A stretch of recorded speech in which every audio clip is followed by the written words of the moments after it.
उसने एक मांगने वाले को झट से कुछ निकाल कर दे दिया।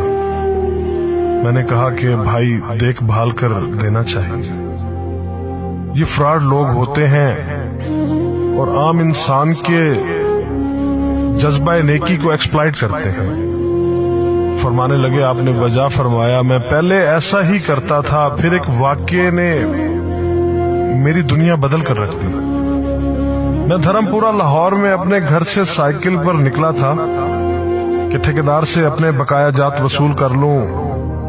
मैं स्टील मिल फिक्सर था और एक कोठी के लेंटर के पैसे बाकी थे, मगर ठेकेदार आजकल पर टरखा रहा था। मैं साइकिल पर जा रहा था कि एक शख्स अपना बच्चा फुटपाथ के किनारे लिटाए अस्पताल पहुंचाने के लिए टैक्सी का किराया मांगता फिर रहा था। वो कभी किसी पैदल का बाजू पकड़कर हाथ जोड़ देता, मेरा बच्चा बचा ले, मुझे टैक्सी का किराया दे दे। तो कभी मोटरसाइकिल वाले को हाथ देकर रोकता, कभी किसी कार वाले के पीछे भागता कि वो कार में उसके बच्चे को अस्पताल पहुंचा दे। कोई रुकता तो कोई ना रुकता, जो रुकता वो भी उसे घूर कर देखता और आप वाली सोच कर उसे डांटता, काम करके खाने की नसीहत करता और आगे निकल जाता। मैं जो साइकिल साइड पर रोक के एक पांव जमीन पर टेके उसका तमाशा देख रहा था, अचानक उसकी नजर मुझ पर भी पड़ी। उसने मेरी साइकिल का हैंडल पकड़ लिया, भाईजान खुदा के लिए मेरे बच्चे की जिंदगी बचा ली, उसको सख्त बुखार है, आप नीचे उतर कर उसको देख तो लें, आपको यकीन आ जाएगा। आप देंगे तो शायद किसी और को भी एतबार आ जाए, मगर मैं भी आपकी तरह सोच रहा था। फिर जिस जारहाना अंदाज में उसने मेरी साइकिल का हैंडल पकड़ रखा था, लगता था कि इधर मैं साइकिल से उतरा और उधर वो साइकिल पकड़कर भाग जाएगा। मैंने भी उसे काम करके खाने की तलकीन की और पिछले जुमे में सुनी हुई हदीस उसको भी सुना दी। कमाकर खाने वाला अल्लाह का दोस्त होता है, और अपना हैंडल छुड़ाकर बुड़बड़ाता हुआ आगे चल पड़ा। हरामखोर हमें बेवकूफ समझते हैं। 2-3 घंटे के बाद जब मैं बकाया जात वसूल करके वापस आया तो वो अभी उसी जगह खड़ा मांग रहा था। बच्चे को अब वो सड़क के पास ले आया था और उसके चेहरे से कपड़ा भी उठा रखा था। वो धाड़े मार मार कर रो रहा था। अब वो बच्चे के कफन दफन के लिए मांग रहा था। मैंने साइकिल को रोककर पांव से नीचे टेका और मैयत के चेहरे की तरफ देखा। फूल की तरह मासूम बच्चा जिंदगी की बाजी हार गया था। मेरे रोंगटे खड़े हो गए। मैंने जेब में जो कुछ था बकाया जात समेत सब बगैर गिने निकाल कर बाहर फेंका, और इससे पहले कि उसका बाप मेरी तरफ मुतवज्जे हो, साइकिल उस तेजी से चलाकर भागा गोया सारे लाहौर की बलाएं मेरे पीछे लग गई हों। मैं घर पहुंचा तो मेरा बुरा हाल था। थोड़ी देर बाद मुझे बुखार ने आ घेरा।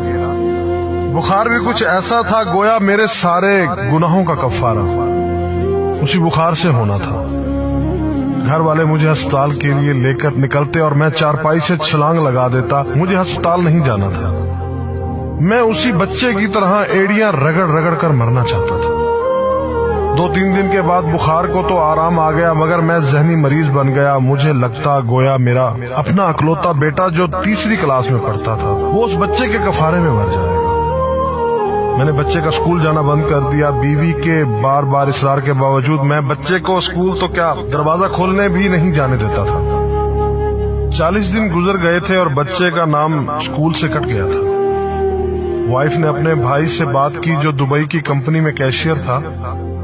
उसने मुझे बाहर बुलाने के लिए पासपोर्ट बनाने को कहा, मगर एक तो मैं शनाख्ती कार्ड भी पैसों के साथ निकालकर बच्चे की मैयत पर फेंक आया था। दूसरा, मैं खुद भी बच्चे को अकेला छोड़कर बाहर नहीं जाना चाहता था।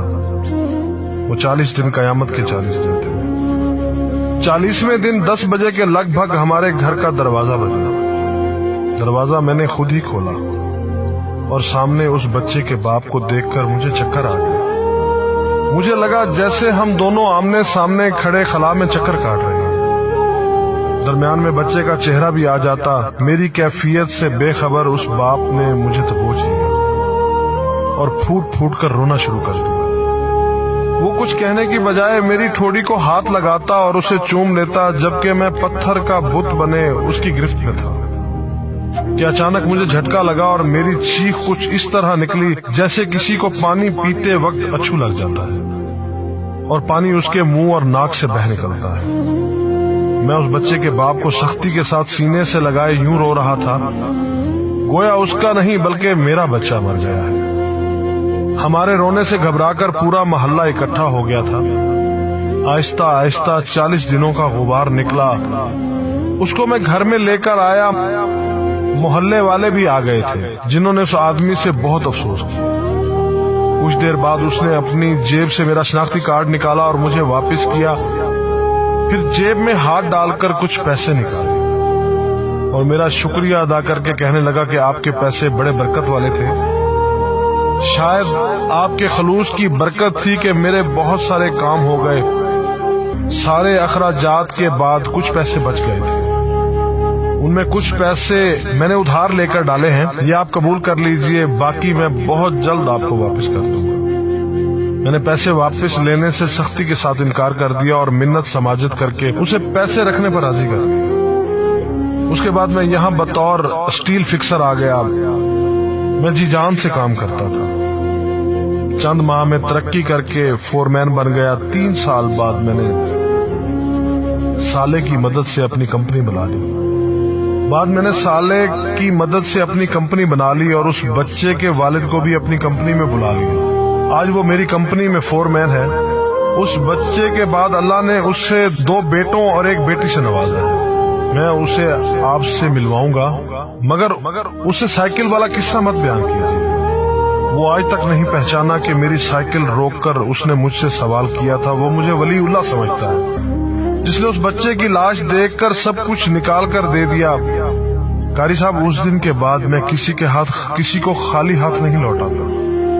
قاری صاحب، اس دن کے بعد میں کسی کا ہاتھ خالی نہیں لوٹاتا۔